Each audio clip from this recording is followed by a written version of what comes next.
channel that knows nothing. I'm Jam, and let's get to it.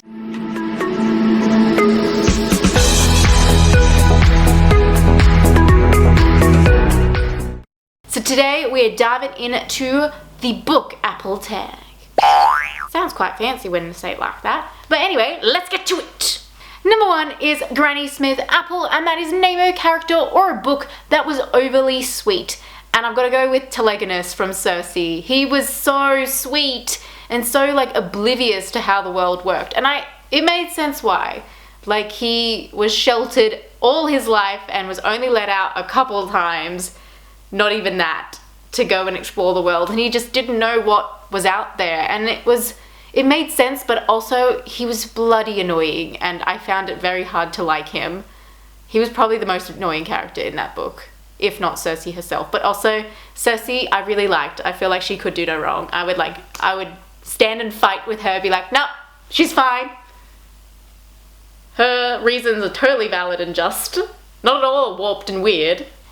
Number 2 is Fuji, and that is name a book about a mountain. And I'm gonna go with The Lord of the Rings for this one, the first one, A Fellowship of the Ring. Mainly because there's a mountain in that one. It's really hard to find a book about a mountain. One that I've actually read too, because I like to do these tags about books I've actually read, not ones I'm going to read, because I don't know if that's going to happen. What if I decide, nah, that's not happening? Then I feel like I've lied. I've lied on the internet, and no one does that. Number 3 in this tag is Red Delicious, and that is name a book that would be perfect. It was just based upon its cover. And I've picked Melt With You for this one, mainly because I feel like the entire book probably wouldn't exist, because they literally, all the 2 characters had to do was talk to each other, and they refused to talk to each other. It was clearly a misunderstanding, and they just refused to talk to each other the entire time. The premise was really cute. They were like going to a foods festival to like sell their mum's company to like this big higher up. And so like the idea of them trekking across the country in this like ice cream van was very cute. I loved that, and the art on the front cover is perfect. Loved it. But also I feel like the 2 main characters really annoyed me. I feel like they just needed to talk, and they were both just so against it. Just talk to each other. Use your words. You could have been together for much longer if you weren't stupid. Number 4 in this tag is Golden Yellow, and that is name a book that has a yellow cover. And so I've picked Saga number 8. I think it's number 8. It's a very unique and wacky storyline, I would say. Saga is. It's very dark and morbid. It's like this sort of comedy mixed in with like tragedy, and like it's just so shocking, and the pictures are amazing. It's a graphic novel. It's really good, and I think it's like perfect for anyone who loves a bit of like sci-fi / like fantasy, who loves like pictures and drawings and graphic novels in general, and who loves like sort of like, it's like kind of a bit kinky in a way. There is like a lot of like, you know, sexy things, sexy times in that story, but it's also like got a lot of heart to it, and I really do love it. I can't wait to see where the story goes, because I don't think it's finished yet, or I hope not, because I have questions. I have so many questions. Number 5 in this tag is Macintosh. I think that's how you say it, but maybe it's not. Could be wrong. That's okay. I'm wrong most of the time. That is a writer who has influenced or world influenced your writing, and I think I'm going to go with Leigh Bardugo on this one. Mainly because as much as I love Rick Riordan, or however you want to say his last name, I'm up for debate on that one. I think that Leigh Bardugo, her world building, her character building is much like how I would want to build a world and characters, and I try to like, not copy her, but try to like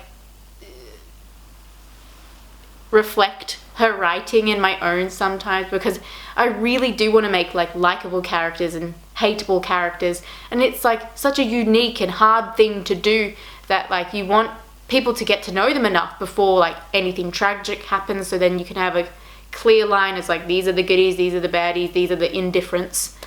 But yeah, I really do love her writing, and I love her world building, and it's just, I love seeing what she comes up with next because it's just amazing. Number 6 in this tag is Honeycrisp, and that is a book that is in great demand. And I remember when The Umbrella Academy first came out on Netflix, you could not find that graphic novel anywhere. And I remember ordering it and then it being like, sorry, here's your money back. There's no way you're gonna get this book. There's just no way you're gonna get your hands on this graphic novel. And it was only like years after it had come out. I think it was by the time that the 3rd season was about to be released that I actually got my hands on the first one. It was in such high demand because people had watched the show and then really wanted to see if like the graphic novel was like anywhere within like the realm of the TV show, which is not. But it's still like fun to see the reflections in what they did in the graphic novel and what they're doing in the show. Like the show is amazing, but like to think that it's just based upon like this graphic novel and they've gone and built like more onto it is just so cool. I love it so much. I think like 1st and 2nd season are my favorite. In fact, I wouldn't even say the 2nd. The 1st season is just perfect. I loved it. Like the other seasons are good, but I'm also like, this is just like the peak of like disaster happening and you have no idea what's happening, and when all the puzzle pieces come together, it's just like, good job guys, good job. Number 7 in this tag is an Alwyn apple. There's some that I've not even heard of. And that is a writer that you think needs recognition, and I'm not sure if they have recognition or not, but I'm going to say Pat Barker, and they wrote The Silence of the Girls, and it is an amazing read. If you love that sort of ancient Greek, like, mythology vibes, read it. It's perfect.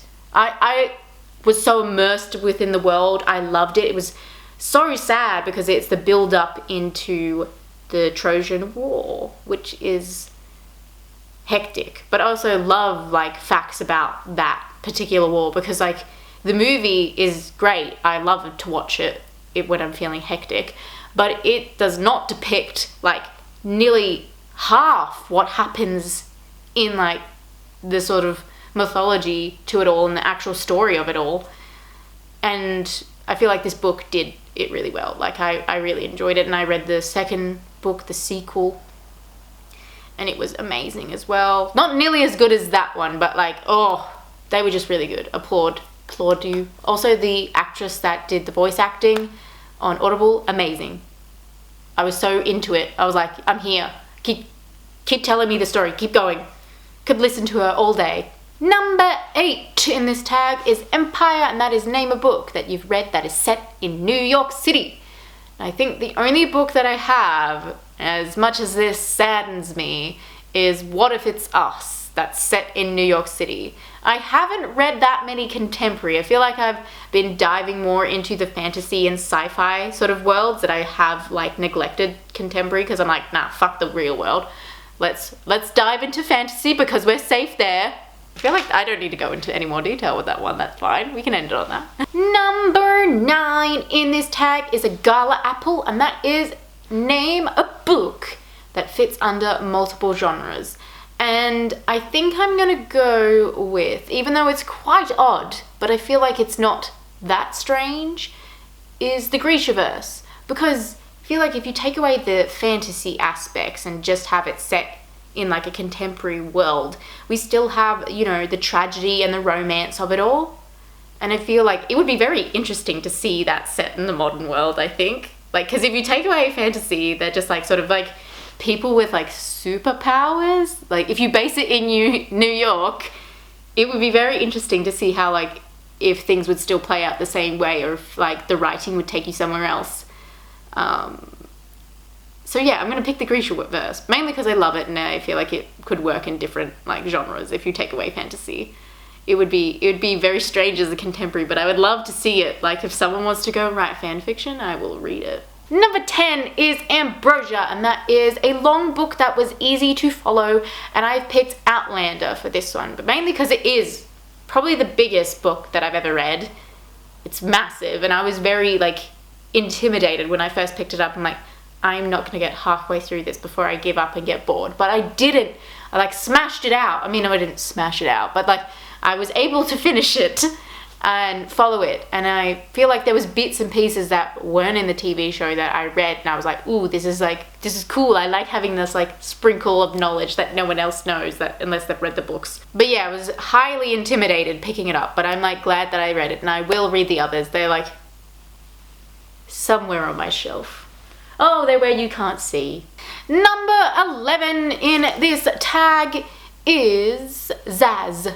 And that is a book that was written after in or after 2010 that demonstrates freshness and originality. And I really love the author Simon Stellenhag. His books are right here on my shelf. I'm getting confused with the mirroring. These ones. His way of writing is really fresh and unique, and I've never read anything like what he builds in his worlds. Like, it's just amazing because he has this very unique way of like revealing just enough of the story to keep you interested, but also to make you like so confused of where everything's going.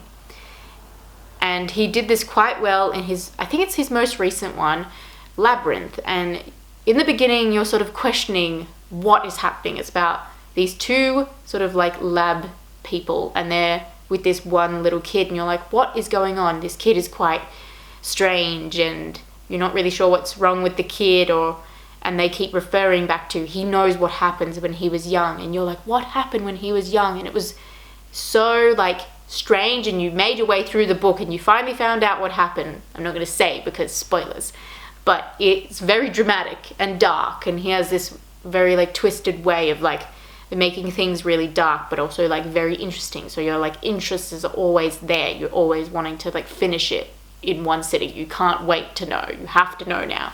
And they're not very long. They're quite small, and they're like filled up with pictures as well. So like you get to have these very interesting images coming at you, and like as well as dialogue and like, you know, description. So it's like very interesting. He's very cool and weird, but I like it. Number 12 in this tag is Masu, and that is a big book that you indulged. And currently I'm reading Dune. It is like big in the sense that the language is a lot to take in, and I will have to keep you updated on that one, whether I've finished that or not, because I'm not sure if I'm going to make it through. I'm about like halfway, and I'm like, this is a long slog. Will I make it, or will I won't? Or will I won't? What is English? I don't know. Anyway guys, that's all I've got for you today. Please like, subscribe, because that is always nice, and I'll see you next time. Goodbye.